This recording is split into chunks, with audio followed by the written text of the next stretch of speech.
Chapter 6. Keys.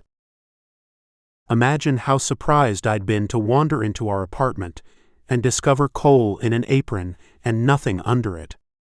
Surprise wasn't the word for it, because you could pick my mouth off the floor, and my cock needed restraints the way it threatened to burst through these jeans. Immediately, I palmed my hard erection and stood in the same spot, wondering what I'd done that warranted this. I hadn't seen his round, full ass in months, or seen his smooth back, and felt his because at this moment he'd made me the happiest I'd been in a long time. The worry over whether he'd give me a second chance had made me relaxed, to the point that I thought things between us weren't lost after all, and we could find our way back to each other. I strode slowly to him, wondering and imagining if he'd let me It had turned into a fantasy that now I wanted to explore. My mind had to catch up with the reality, because there were rose petals, dim lights, candles to be exact, and a chilled bottle of wine along with my favorite dish of fettuccine alfredo and chicken parmigiana. I strolled behind Cole, wrapped my arms around his slim waist, held him tight, my covered cock pulsating inside my jeans. I'm shocked. How? When did you have time to cook this and then smell as if you've been soaking in that bath oil I love? I ran my nose against his earlobe. It's been, Cole said to my interruption. Don't say it. I know. It's been too long. I managed to say those words as Cole turned, then stopped and moved away from me to place the hot food on a plate. Then he glanced up at me, and I couldn't miss his erection that appeared to be as hard as mine. I like it sometimes if you take the lead. My thoughts exactly, but I didn't want to ruin his mood by suggesting that I claim him. You're so big and strong, Key, and this dish is best served hot, like you are now. Cole aimed his hand at the food he'd prepared. His eager, needy eyes perused my body. He passed his palms over my muscles, his hands making my body shiver when he gazed into my eyes and licked his lips. If I wasn't a stickler for cleanliness in the bed, I'd let you keep on those boots. That sounds great to me. Would you want me in my leathers too? I can do that, I said, wanting to accommodate Cole in any way possible. Right now I'd take you any way I could, but with a shower first. I headed to the bathroom and turned, my heart beating quick. I'm taking a fast shower, and I'll be there before you change your mind, I added, scrambling to pull my tee over my shoulders, trying to toe off my boots, and then get out of my jeans before anything came between this moment I'd been looking forward to forever, it seemed. Why would I change my mind? Cole questioned. When I turned on the shower and cleaned all the important places, I realized that it was late, and I didn't need to eat, because sex had become more important than food. I closed the shower door and hurried out with a towel wrapped around my waist, and I called out to Cole. Cole sauntered into the room still wearing his apron underneath. I walked up to him, untied the apron, raised it over his head, and threw it to the side. I needed to get rid of that apron. I like my sex with no kinks, just you. You know you're a man after my own heart, you're everything I want, Cole, and I don't need anything to enhance our lovemaking. No aprons, handcuffs. I feel the same way, Key. Just hold me and tell me you love me. I reached for Cole and brought him into my arms. I love you. This should have been said months ago, and I should have devoted more time to him, because I missed him. I missed everything about him, including his excitement for all things Hitchcock and movies, and who couldn't love a man who had been devoted to the things he loved, his Volvo and me. Kissing him on the lips, I felt his body move into mine. I felt the warmth of his skin, and how it reminded me of the times I'd awakened in the night screaming his name, and he'd brushed my forehead with his soft palms, told me everything was going to be all right, and he'd scooted under me, his head resting against the headboard, and my head on his lap, and he'd rocked me as if I was a child, and when I'd wakened the next morning I'd been in his arms, and he'd sat in that position all night as I slept like a baby. Cradling his face in my palms, Cole looked up. What? You're acting weird. I love you. If that's weird, then color me weird, but I love you, Cole. I took him in my arms once more, and for the first time it was me cradling him, instead of me being the one. If you want me to make love to you, I will. You've been the one giving, and I've been taking. I know you need someone to make the move first sometimes. I'm comfortable the way we are. I just never thought when I first met you that I would be the dominant in our relationship. Who would have known? Not me. You with that imposing body, and fuck if those powerful arms and hands don't turn me on, Cole said, his eyes sparkling as he stared at me a second, and then he leaned over and brushed a kiss across my lips. I didn't know what to think about our marriage. I just thought that you didn't like that I was submissive, and you were impatient with me, because I didn't like confrontations. I sensed deep down that you thought I'd overpower you because of my muscles, and I didn't have enough brains for a man like you, I said, trying to express my true feelings and nature, hoping that was enough for Cole.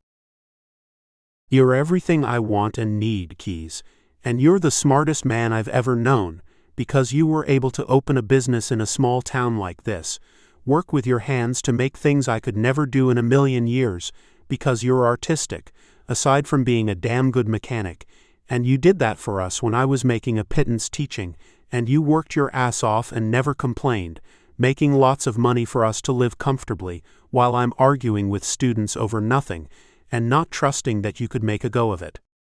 I've come to realize that you are the most important person in my life, Cole said with a tear pooling in his eyes, and I will never forget that. Now get your handsome ass in that bed, and let me enjoy that hard body that you think nobody wants, and trust me, that's the first thing I saw. And then that face, that handsome, strong face, Cole said, patting the bed. I took a few steps, placed a knee down, and Cole reached around and smacked my ass, making my cock harder than before. Turning to give him a wide smile, I yelped out, "Bossy." Chapter 7. Cole. It felt so good to lie in bed with Keys for the first time since we'd met. Back then we'd been broke and had nothing but dreams. Sometimes I wondered if it was better then. We'd lie around his broken-down apartment, which was like heaven to me, because I had even less than he did. With the small jobs and paying to couch surf, which cost money too, I had nothing, and therefore when the opportunity to share an apartment with Keys presented itself, I took advantage of it and the thought I'd have friends with benefits, but as it turned out it became much more. We'd had a brief flirtation in the men's room, and since Keys had returned from Afghanistan after several tours, and I'd broken up with my college roommate, we were starved for affection as well as sex on a regular basis. We thought it was a great idea that we pool our resources and try to make our lives better. What I didn't know was how meager those resources were.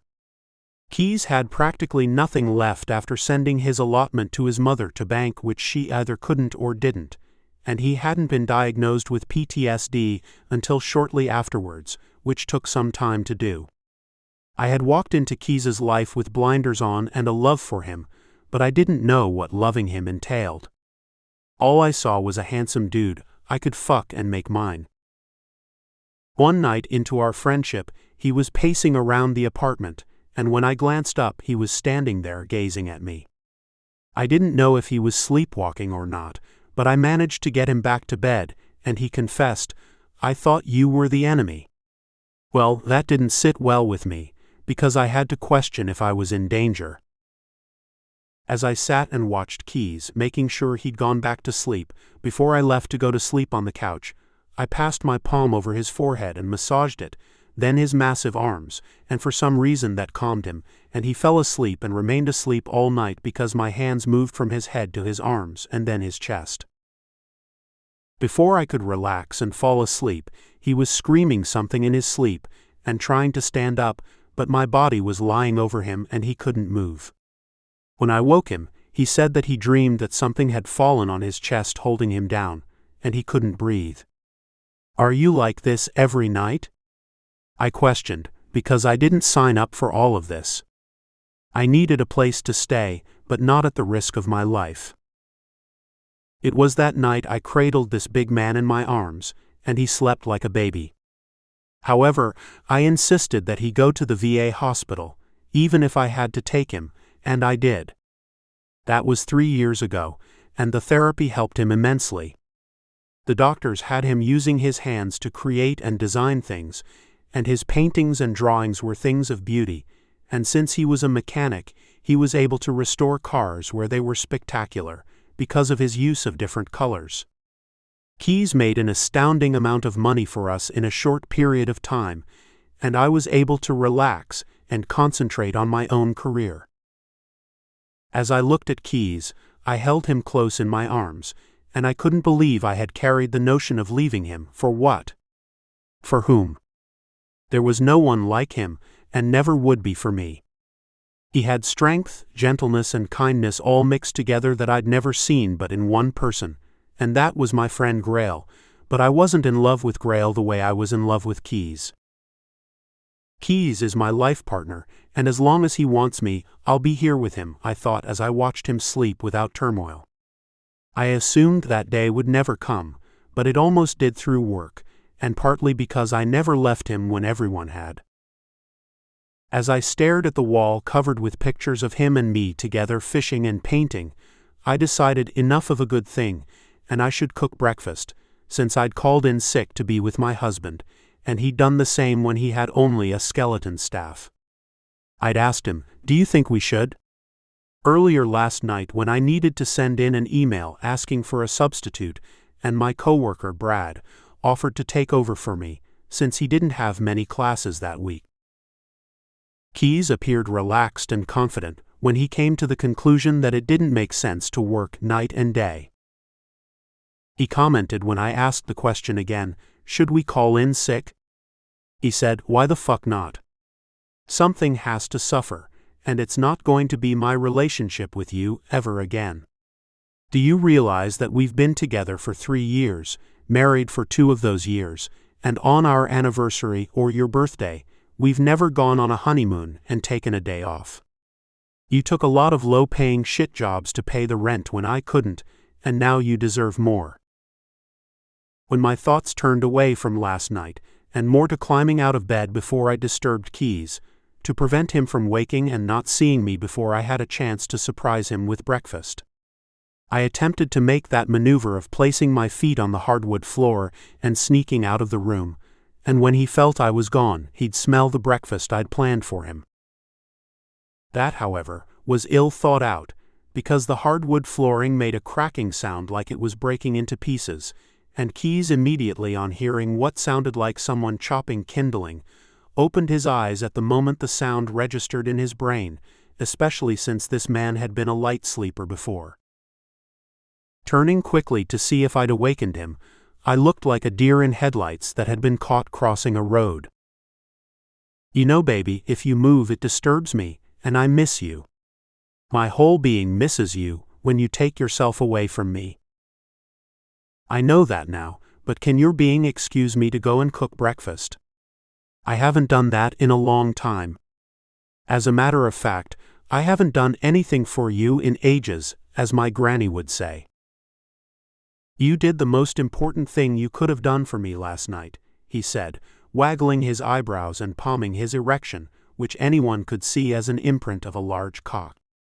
"You haven't left me, with all the things you've had to put up with, and I've given you every reason to do that.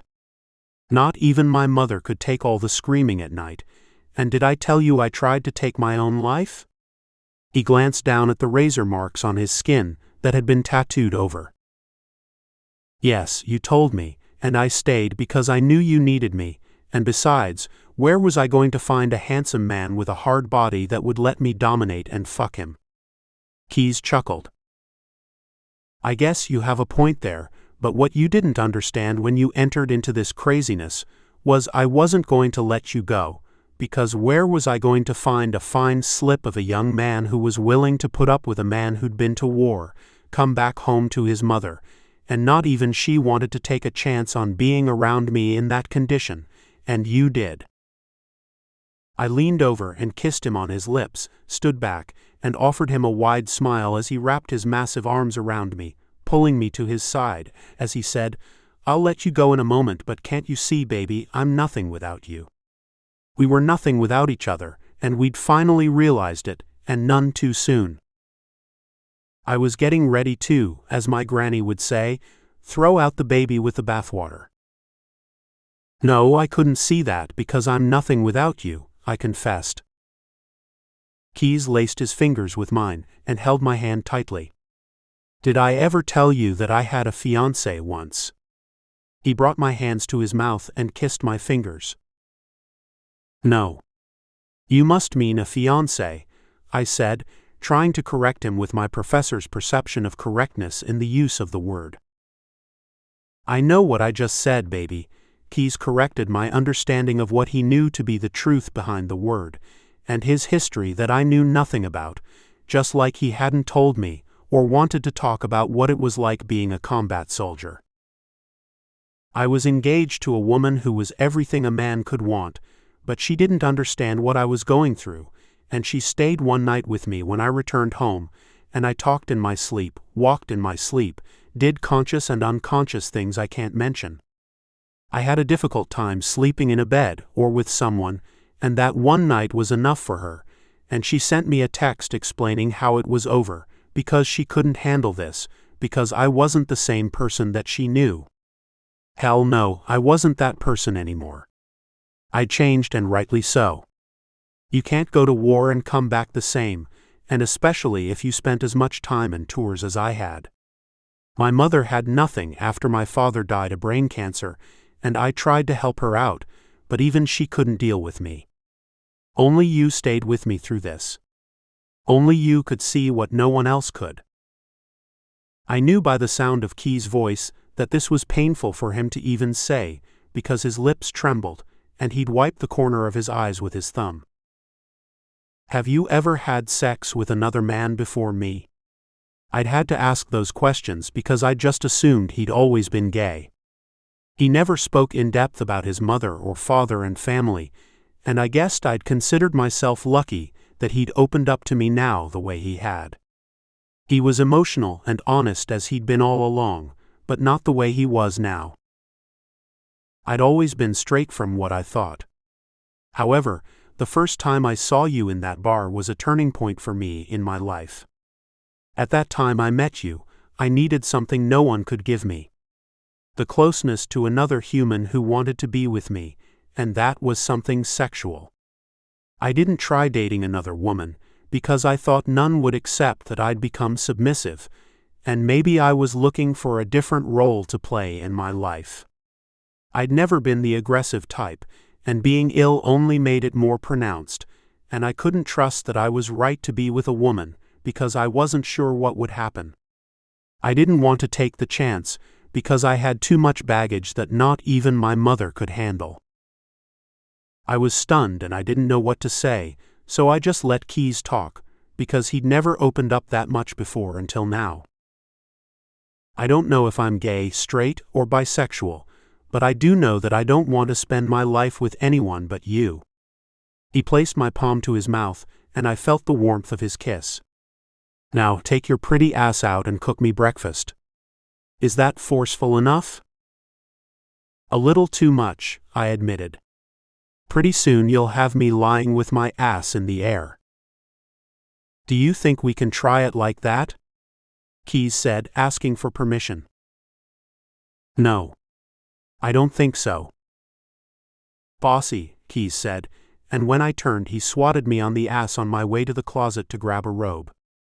It was something about the new role he was playing that turned me on. It was hot and sexy. Maybe we'd switch one night when I had too much to drink and was feeling kinky.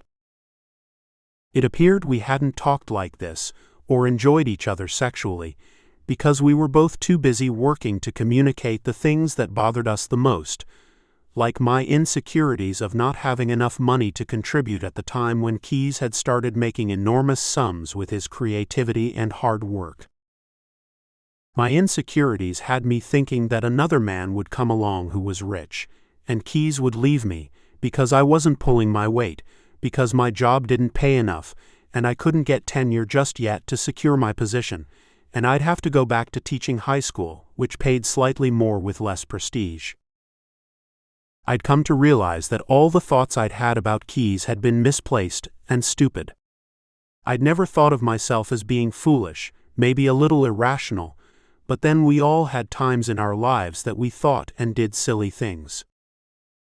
It came from being human.